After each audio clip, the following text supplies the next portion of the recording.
Hey, it's the Profit Answer Man, Rocky Lalvani. If you're new to the podcast, check out my interview with Mike Michalowicz. It's episode number 2. If you want to hear about each chapter in the Profit First book, go back and listen to episodes 3 through 13. Episode 1 is the why and how.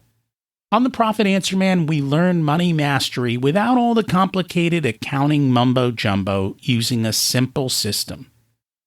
Your accountant is busy documenting your transactions and creating a rearview mirror of what happened. My guess is you don't even look at the reports they sent you. If you're like most business owners, you struggle with this, and it's not your fault. We aren't taught money in school, and accountants aren't taught how to be profitable.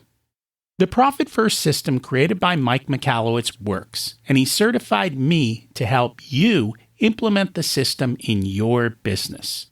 Remember, the new equation is sales minus profit equals expenses.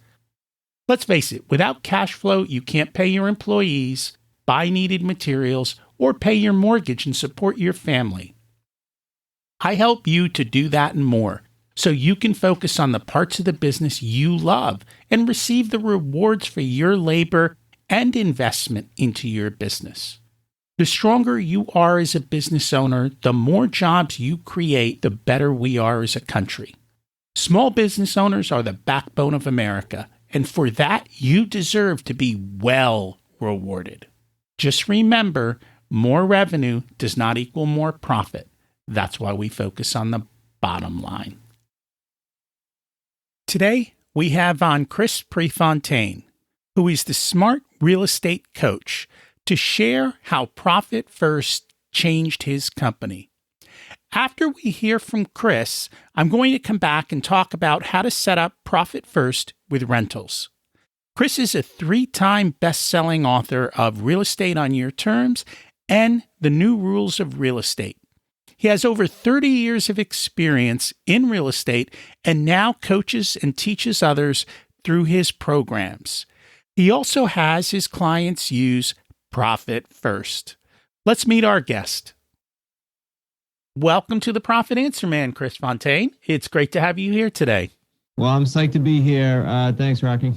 So can you share with the audience a little bit about your business and what you do?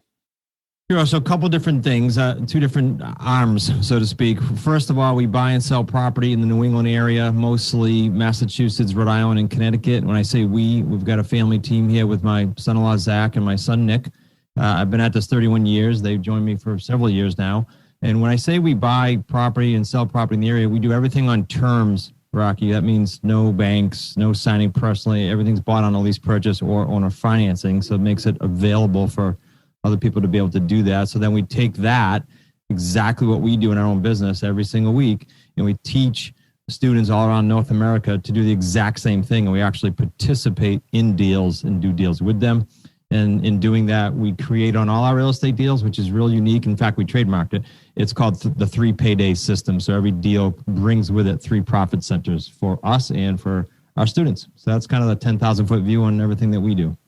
Cool. What are the 3 profit centers that it brings? Well, so, for years, whether I was a realtor or a builder or rehabbing, it's always you do a deal and you get paid, right? And that's what people are used to. This system allows us to get a payday up front before the deal starts because a buyer is putting down a non-refundable down payment, so we know they're serious. That's payday 1.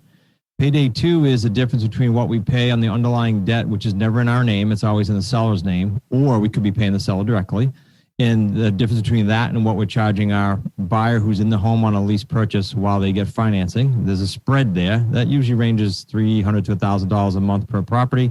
And then payday 3 is the larger one. It's the cash out at the end of the deal, which is comprised of the markup, of course, and also the principal pay down throughout the term. So I'll give you a metric. Those 3 paydays for us average around $75,000 per deal, and students range from a low of $45,000 all around North America to as high as $250,000 in some of the higher priced areas. So it's super lucrative. That does sound super lucrative. And we all like multiple profit centers and multiple ways to get paid. And I've always said in the world of real estate, your profit is made when you buy the property. not when you sell it. Because if you don't buy it correctly, nothing you can do will get you out of the hole. Yeah, I certainly agree, especially with us. I almost don't care about price as long as up front I've got the right term in place, 5, 7, 10, whatever it might be. If the term works, I can make most numbers work. And that's true. I understand what you're doing behind the scenes in how you're able to do that. So quite interesting. So we're here today to talk about Profit First. How did you learn about Profit First? I was racking my brain before jumping on. I'm pretty sure it was probably originally word of mouth regarding Mike Michalowicz and his book Profits First, or maybe I picked up one of his earlier books. And then I think several years ago, I had him on my show, my podcast, and we started dipping our toe in the water with it. And I'm thinking like 3 years ago, roughly, Rocky. And then when did you actually start implementing Profit First? Well, okay, so I don't know if you remember our chat, our brief chat a month or two ago, but what happened was probably like most people you run into, I heard of it. I read the book. I went through the whole book. I had the team go through the whole book. But we really didn't start implementing it strictly until January of, let me think. It'd be January of 20 because we just finished a full year on it. And I remember my business manager saying, well, no, we can't at the offsite at the end of 19. We got to get this done for us and this paid off for us, and then we'll stop. And I said, well, no, that defeats the whole purpose. We're just going to do it. So we ended up doing it. And a year later, we look back, including my business manager, and we go, whoa, like what just happened? It dramatically turned around everything we had going on financially. So you've seen dramatic results then as a result of that. It's changed your profit picture. It's changed the profit picture. It's changed how we move, literally how we move the money around in the buckets. It's changed our reserves. It's changed how we do our bank on yourself policies. Like it's just freed up so much bandwidth, cash, and mental space. I mean, literally all of those. And that's what it's designed to do that. It takes profit from an event to a habit. And when you do that, it really changes everything. And you know what, though? Your story is so... It happens all the time. All these people hear about Profit First. They read the book. Some of them even open the accounts and then they don't do anything.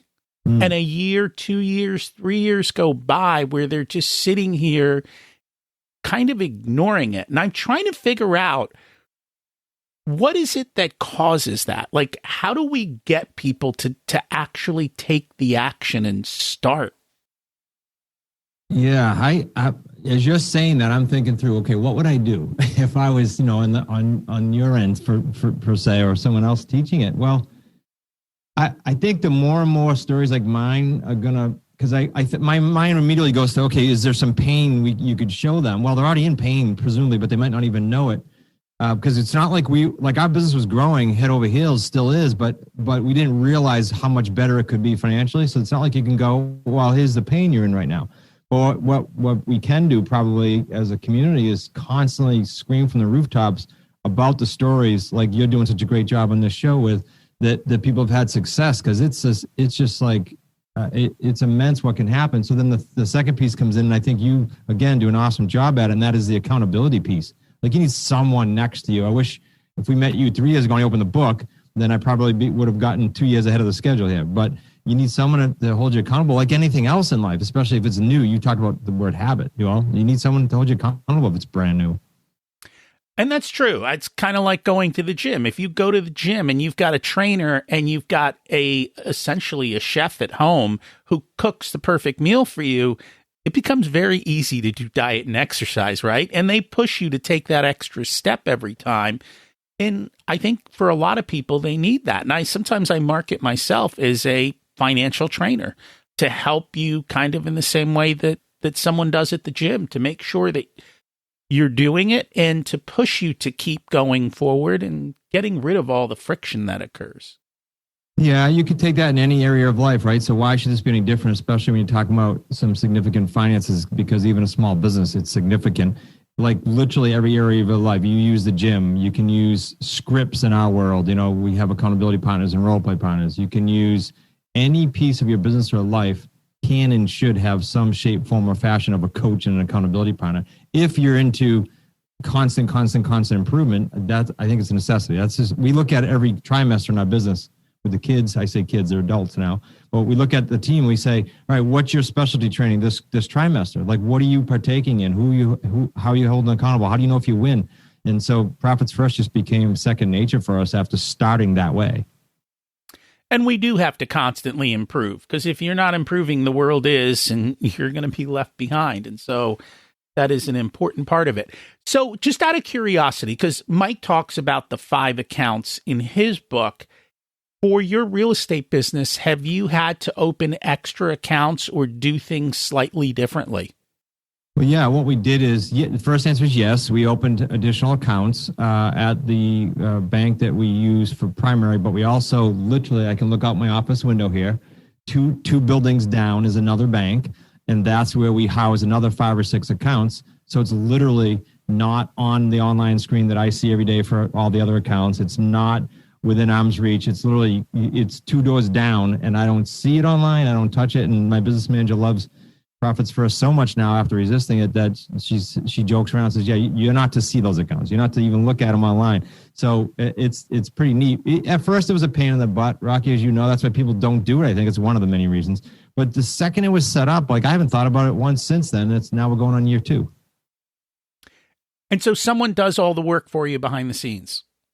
Yeah, our business manager runs like 7 or 8 entities for us. And so when we operate in kind of bulk sums, it's not like it's a steady amount every week. So what happens is we use Google Sheets, Excel and Google Sheets, and if a bulk sum comes in, let's just say $80,000 comes in, there's a Google Sheet already set up with all the formulas in it.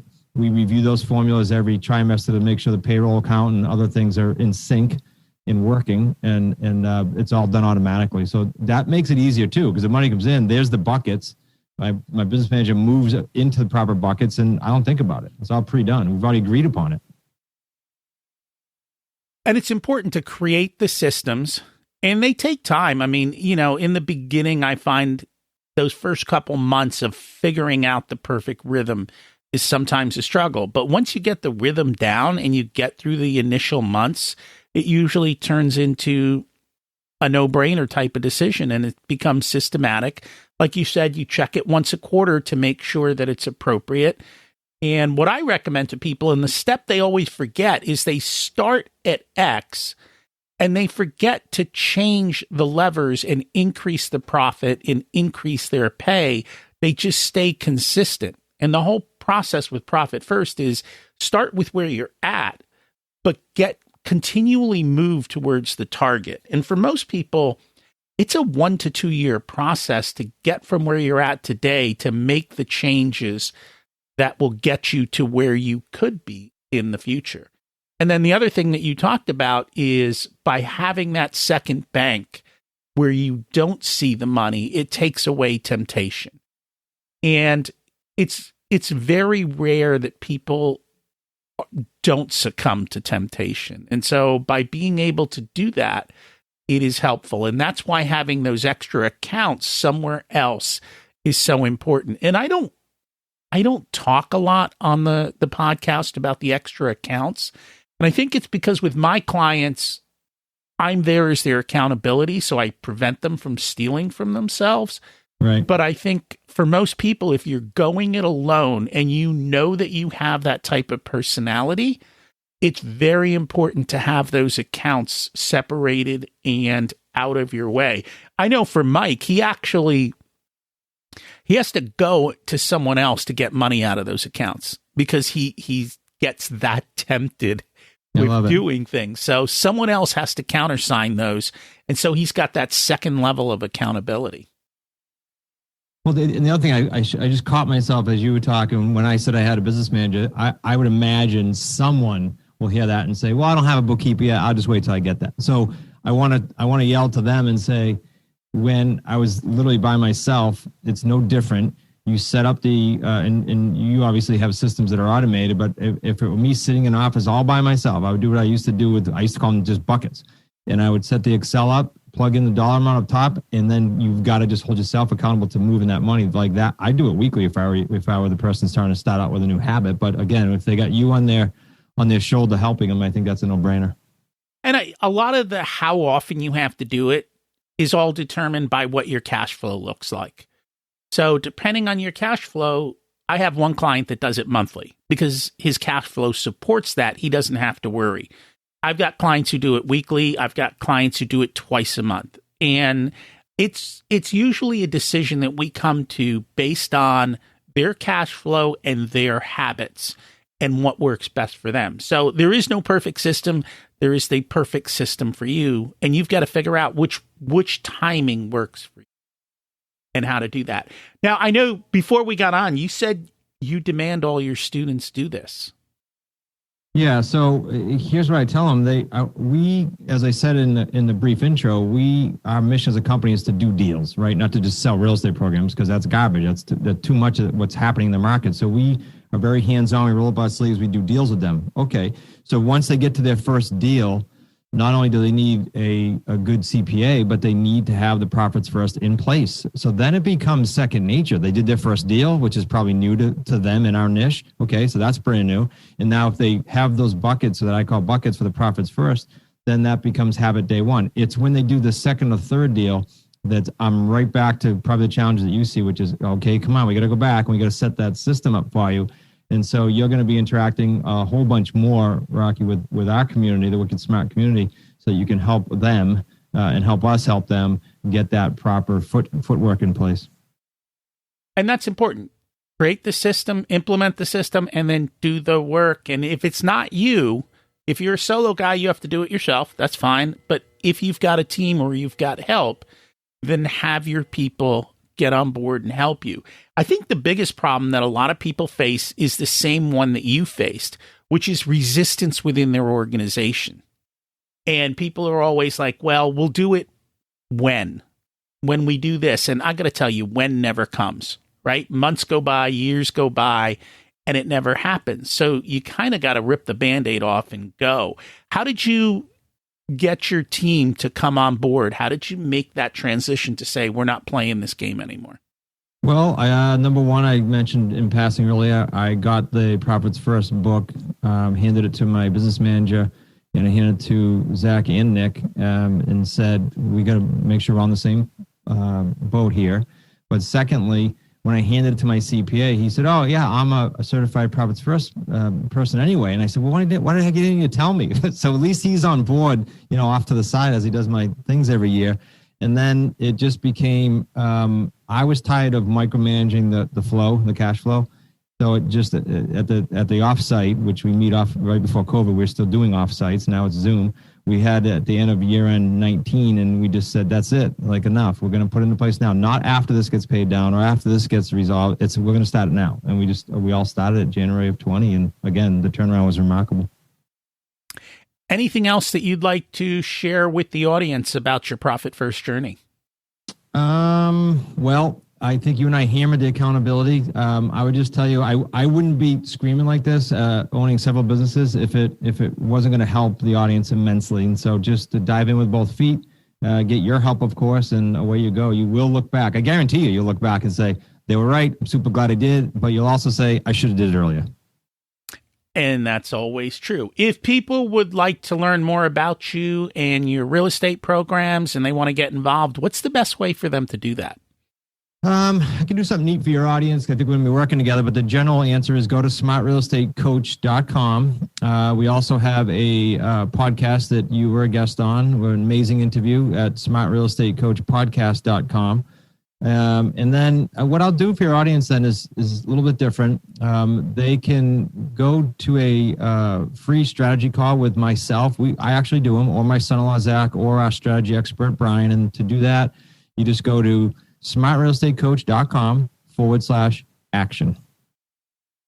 And I will put that link and your other links into the show notes to make it easy for people to find you. Much appreciated.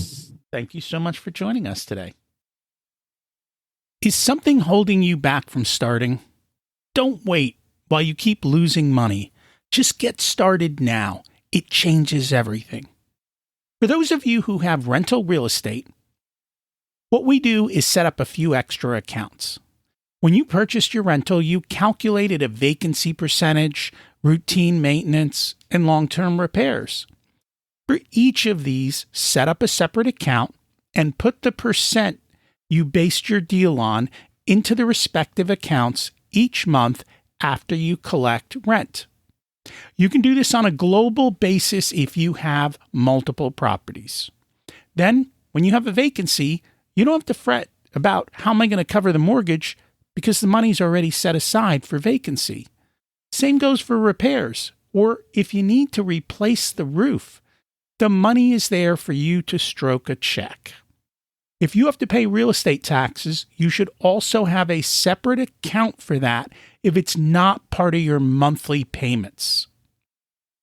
This dramatically smooths out your cash flow, and you don't have to react to bad situations because you are prepared. You've got the cash ready to roll.